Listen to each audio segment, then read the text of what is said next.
नमस्ते।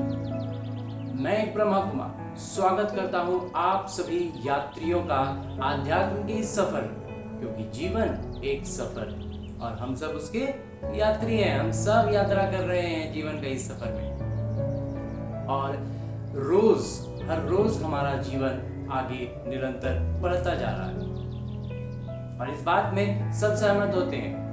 और ये जो सफर है, इसके दौरान हमें रोज कुछ ना कुछ छोटी बड़ी परेशानियों का भी सामना करना पड़ता है। यात्रा के दौरान 50 चीजें होती हैं। इन परेशानियों से बचने के लिए हम क्या करते हैं? हम कोई शॉर्टकट अपनाते हैं। अब जीवन के इस सफर में शॉर्टकट का मतलब क्या हुआ? क्योंकि इस चैनल पर हमने जैसा विचार बनाया है कि हम प्रैक्टिकल हर बात करेंगे, तो इस बात में जो हम कहें कि जीवन के सफर में हम शॉर्टकट अपनाते हैं, तो ये शॉर्टकट प्रैक्टिकल जीवन में क्या हुआ?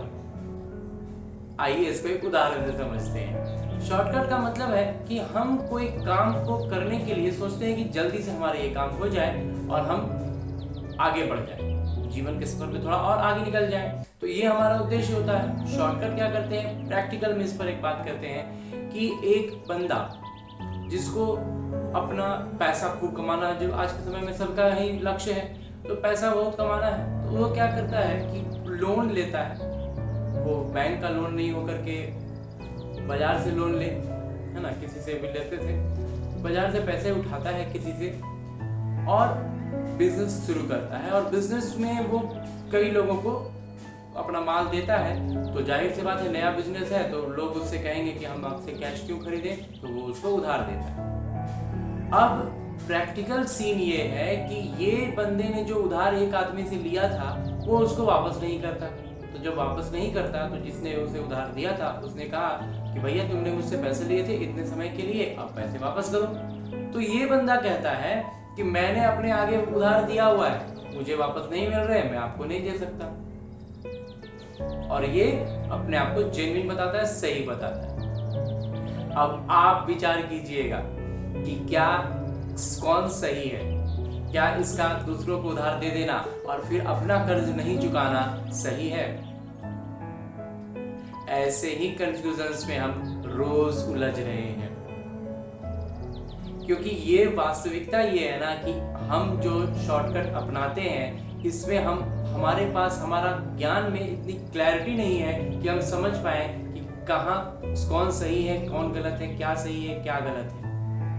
यहाँ पर अगर एक छोटी सी बात से समझें, तो उस बंदे ने एक बंदे से जो उधार लिया, ये उसका अपना, इन दोनों का हिसाब किताब है, अकाउंट है, और इसने जो आगे दिया ये उसका और उन दूसरों के साथ इसका अकाउंट है। लेकिन इसका मतलब ये नहीं है कि उसने उससे नहीं लिए, इसने जो बांटे हैं 50 लोगों को बांटे हैं, तो उन 50 ने नहीं दिया, तो इसका नहीं देना जेन्युइन हो गया। लेकिन ऐसी रोज के जीवन में बहुत सारी समस्याएं हैं, तो इस पर हम अपना जीवन के हमारा जो अध्यात्म का ये सफर है, इस पर आगे बढ़ते हैं। तो शॉर्टकट के लिए जो एक उदाहरण था उसको हमने समझा।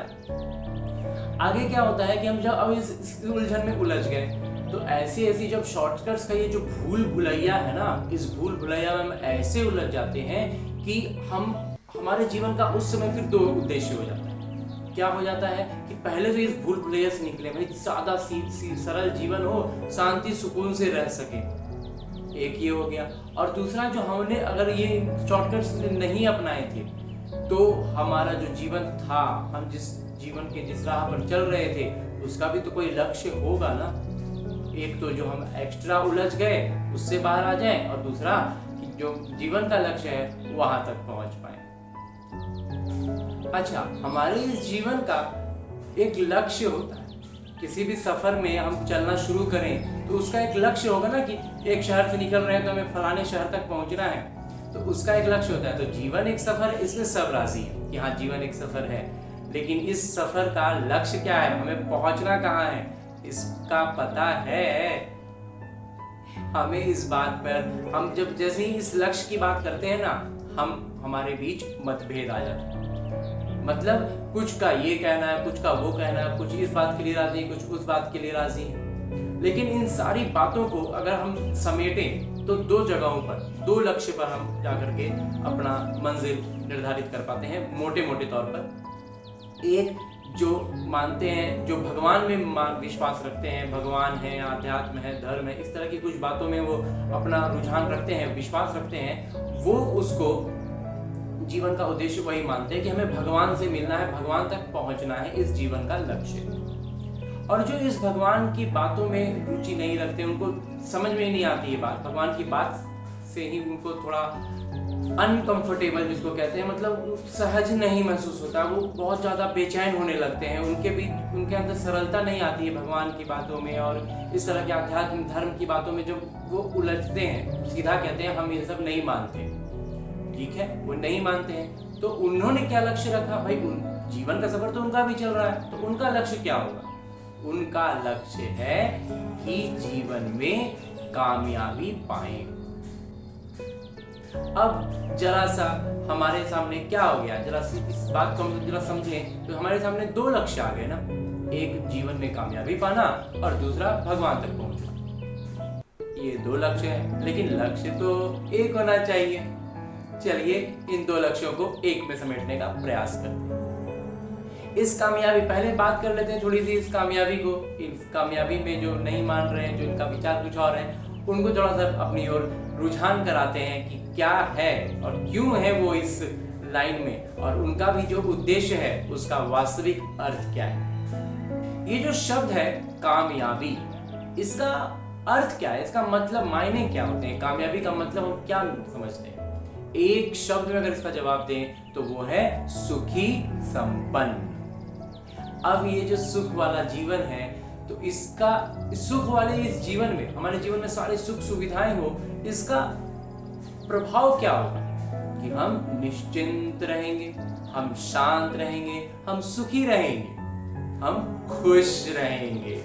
कामयाबी का अगर पर्यायवाची अगर हम कोई शब्द कहें तो वो है खुशी। हम खुश रहेंगे क्योंकि खुशी के लिए ही हम कामयाबी की ओर दौड़ रहे हैं, क्योंकि कामयाबी मिलेगी तो खुशी मिलेगी, ये हमने उद्देश्य रखा हुआ है। तो जो एक तो हुआ कि एक जीवन के सफर का एक उद्देश्य उन्होंने रखा हुआ है, जिन्होंने भगवान को मानते हैं वो भगवान तक पहुंचना रखते हैं अपना उद्देश्य, और जो इसमें थोड़ा उलझते हैं वो कहते हैं नहीं हम ये सब नहीं मानते हैं, तो ठीक है वो मानते हैं हम कामयाबी रखेंगे, हम अपने जीवन का उद्देश्य कामयाबी मानते हैं। तो कामयाबी का पर्यायवाची क्या है? खुशी, सुख, सुविधाएं, भरपूरता, संपन्नता, ठीक है। अभी इस बात को यहीं पर एक जगह देकर के रखते हैं। अब हम अपनी बात दूसरे आयाम से शुरू करते हैं, जो हमारा दूसरा लक्ष्य है कि वो जो हम भगवान को पाने की, भगवान तक पहुंचने की जो अपना उद्देश्य रखते हैं, इस जीवन के सफर का लक्ष्य रखते हैं कि वहां तक हमें इस जीवन के सफर में पहुंचना है। तो जब हम अपने इस लक्ष्य की बात करते हैं तो हमें ये मालूम है कि हमारा ये जो लक्ष्य है कि भगवान तक हमें पहुंचना है, तो वो भगवान कौन है, क्या है भगवान, कैसे हैं भगवान, कहाँ है भगवान, इन बातों में हम उलझते हैं। और सच कारण अगर पूछा जाए ना, तो जो नहीं मानने की बात करते हैं ना, वो इन्हीं उलझनों के कारण अलग हट जाते हैं और अपना लक्ष्य ही बदल देते हैं। तो इन बातों को आज हम दिल से सुलझाएंगे। हम ये इधर उधर बड़ी बड़ी बातें और बड़े बड़े जगहों पर नहीं जाएंगे। ये इस चर्चा का उद्देश्य ही हमने रखा है कि हम प्रैक्टिकल जीवन से जुड़ के बात करेंगे और दिल से बात करेंगे। इस दिल से निकली हुई बात आपके दिल तक पहुंचे, यही इस ब्रह्मा कुमार का उद्देश्य है। तो आज इस भगवान के बारे में हमारे मन में जो भी बातें हैं ना, उसको हम अपने दिल से सुनते हैं कि दिल में क्या बातें हैं हमारी। तो जब भगवान के बारे में हम एक एक बात पर एक एक करके समझने की कोशिश करते हैं, तो सबसे पहली बात जो भगवान के बारे में हम समझ सकते हैं वो क्या होगी, भगवान कैसे होंगे। इतना तो पता चलता है कि भगवान बहुत पवित्र होंगे, बहुत ही पवित्र पावन होंगे, क्योंकि आज हम भगवान की पूजा करने के लिए उनका एक मंदिर बनाते हैं, एक स्थान पर उनको विराजमान करते हैं, प्राण प्रतिष्ठान करते हैं और फिर वहां पर हम उनकी पूजा करते हैं। तो वहां जब हम जाते हैं, किसी भी मंदिर के पास जाते हैं, मतलब हम बहुत ज्यादा श्रद्धा के साथ जाते हैं, तो वहां जब हम जाते हैं तो पवित्रता का कितना ख्याल रखते हैं। सबसे पहले नहा धो कर जाते हैं, अच्छे वस्त्र साफ सुथरे धुले हुए या हो सके तो नए वस्त्र पहन कर जाते हैं, जूते चप्पल बाहर उतार कर जाते हैं, चमड़े की कोई चीज हो उसको छोड़ कर जाते हैं। कोई बड़े पुराने जो धाम है, मंदिर है, वहां पर क्या है, मोबाइल वगैरह भी एकदम अलाउड नहीं किया जाता है, मोबाइल भी बंद करके बाहर छोड़ के जाते हैं। बहुत सारे मंदिर में हम देखते हैं कि वहाँ आज भी बिजली के लाइट्स वगैरह नहीं लगाए जाते हैं। मंदिरों में वही दियों की रोशनी से ही अंदर में जो गर्भगृह होता है वहाँ पर रोशनी होती है। तो क्या इससे क्या समझ में आता है कि पवित्रता का कितना विशेष ध्यान रखा जा रहा है उनके मंदिर में, तो वो खुद कितने पवित्र हो। इतना तो हमारा दिल समझ रहा है। इसके लिए यहाँ क्या लिखा हुआ है, इस पे ये लिखा हुआ, उस पे वो लिखा हुआ, हम इन बातों में नहीं उलझेंगे। ठीक है, हम अपने दिल से हर बात को खोज कर निकालेंगे, क्योंकि हमारा दिल में ना बहुत कुछ है, हम अपने भीतर देख नहीं पा रहे। तो इस ब्रह्मा कुमार का उद्देश्य वही है कि जो दिल में छुपी हुई बातें हैं उनको जरा हटा कर देखें कि अरे मेरे दिल में ये बात थी, मुझे पता भी नहीं था। तो इन बातों को ही हम उजागर करने का प्रयास करें। तो सबसे पहली बात जो भगवान के बारे में हमें मालूम चली वो ये है कि भगवान बहुत पवित्र है एकदम। तो हम ये निष्कर्ष निकाल सकते हैं ना कि भगवान परम पवित्र है। दूसरी बात, अब जब हम मंदिर जाते हैं तो हम वहां जाकर के क्या उम्मीद लेकर जाते हैं, क्या हमें महसूस होता है? उम्मीद नहीं, हमें महसूस क्या होता है जब हम किसी धाम पर जाते हैं, किसी मंदिर में जाते हैं और वहां के प्रांगण में जब पहुंचते हैं तो हम एक शांति का अनुभव करते हैं, एक असीम सी शांति। लगता है हाँ बस अब भगवान के पास आ गए, अब भगवान सब करेंगे, हमें एकदम अब उनके चरण में रहना है। हम कहते हैं ना, हमें भगवान के चरणों में जगह मिल जाए, मेरा काम हो, मेरा जीवन सफल हो जाएगा। ये हम अपने रोज के दिनचर्या में बोलते हैं ऐसा। तो भगवान के समीप जाएंगे तो हम शांति मिलेगी, हमें बहुत शांति मिलेगी। भले हम ऐसे जहाँ मंदिर नहीं हो, जहाँ कोई वैसा संस्थान नहीं हो और किसी माने प्राकृतिक शांति वाली जगह जहाँ बहुत ज्यादा हल्ला गुल्ला ना होता हो, वैसी जगहों पर जाएंगे भी ना तो वहाँ शांति रहेगी, फिजिकली शांति रहेगी, लेकिन फिर भी मन शांत नहीं होगा। लेकिन भगवान के पास जाते हैं, मंदिरों में जाते हैं तो हम ये उम्मीद करते हैं कि हमें वहाँ शांति मिलेगी। इसका मतलब क्या है कि जब मंदिर में हम ऐसा उम्मीद कर रहे हैं, हम ऐसा महसूस कर रहे हैं, तो जो स्वयं भगवान है वो कितने शांत स्वरूप होंगे। तो दूसरा हम मान सकते हैं कि भगवान शांत स्वरूप हैं।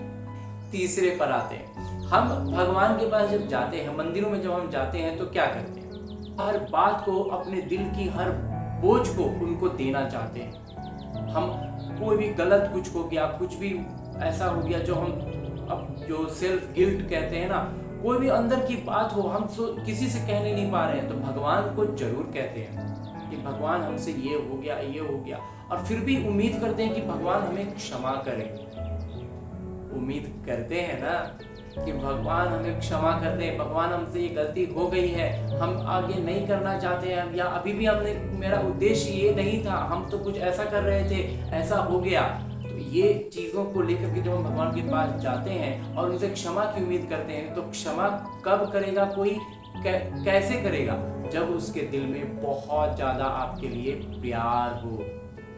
तो जब हम भगवान से उम्मीद कर रहे हैं कि वो हमें क्षमा करेंगे, तो हम ये समझते हैं कि वो बहुत ज्यादा दिल में प्यार है उनके दिल में हमारे लिए, तब तो वो हमें क्षमा कर पाएंगे ना। कोई हमारा शत्रु हो, उसको जाकर के बोली तो हमें क्षमा कर दो, वो करेगा नहीं ना। लेकिन अपने माता पिता या जो भी हमारे लौकिक में भी जो हमारे नजदीकी होते हैं, जो हमसे बहुत प्यार करते हैं ना, उनको हम बोलेंगे तो हम उनसे उम्मीद करते हैं कि हाँ वो हमें क्षमा कर देंगे। तो ऐसे ही भगवान से हम उम्मीद करते हैं कि वो हमें क्षमा करेंगे। हम चाहे जैसे भी परिस्थितियों में जाएं, जो कुछ भी करके जाएं, वो हमें क्षमा करेंगे।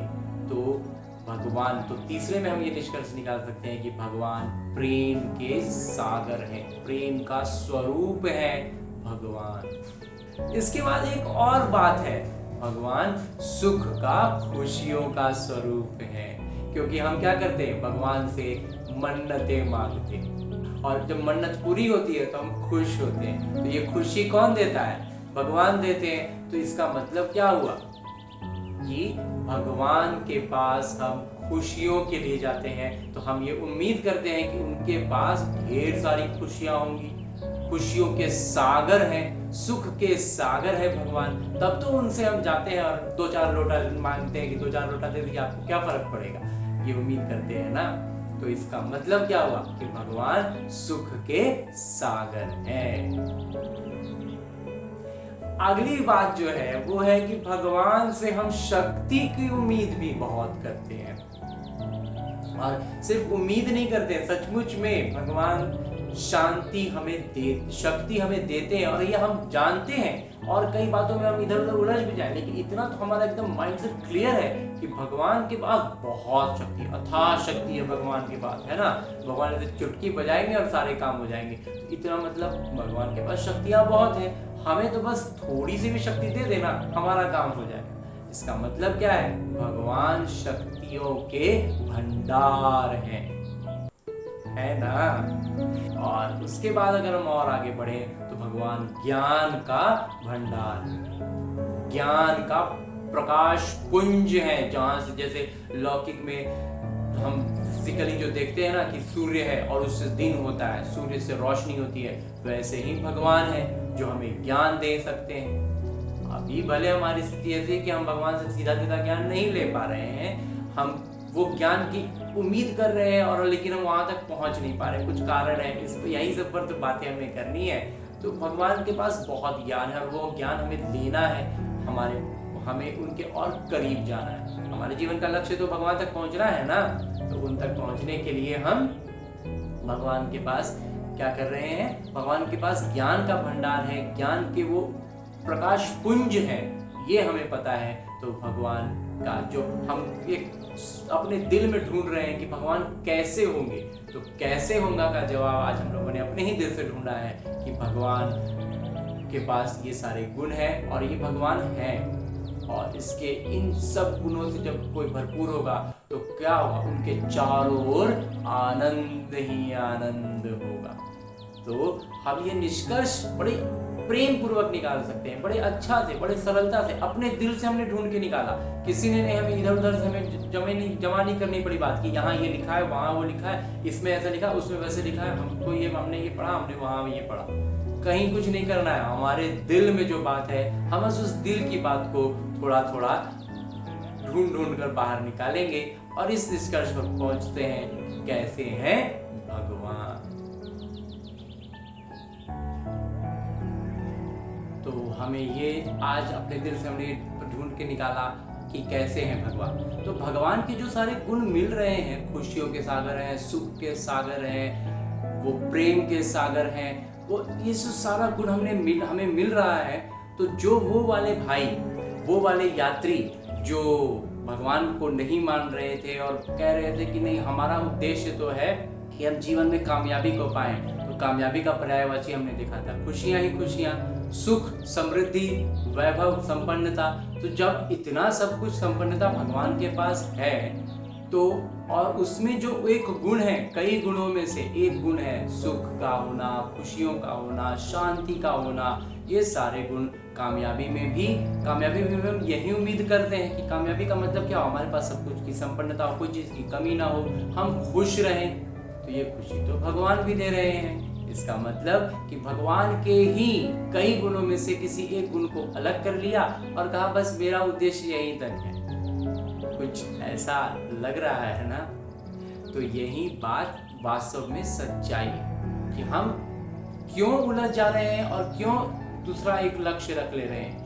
इस पर हम आगे और चर्चा करेंगे, और हम जो उलझन है ना, हमारे जीवन के हर छोटी छोटी उलझनों को हम एक एक करके बड़े प्यार से अपने दिल से, दिल में जवाब ढूंढ कर निकालेंगे, और हर एक सवाल का जवाब को चर्चा करेंगे, ताकि ये जो दिल के भीतर छुपी हुई बातें हैं ना, उनको हम बाहर निकाल लाएं, और ये जो उलझनों में हम उलझ गए हैं उनसे दूर हो जाएंगे। उलझनों को, इन धुंध को हम अपने से दूर करें।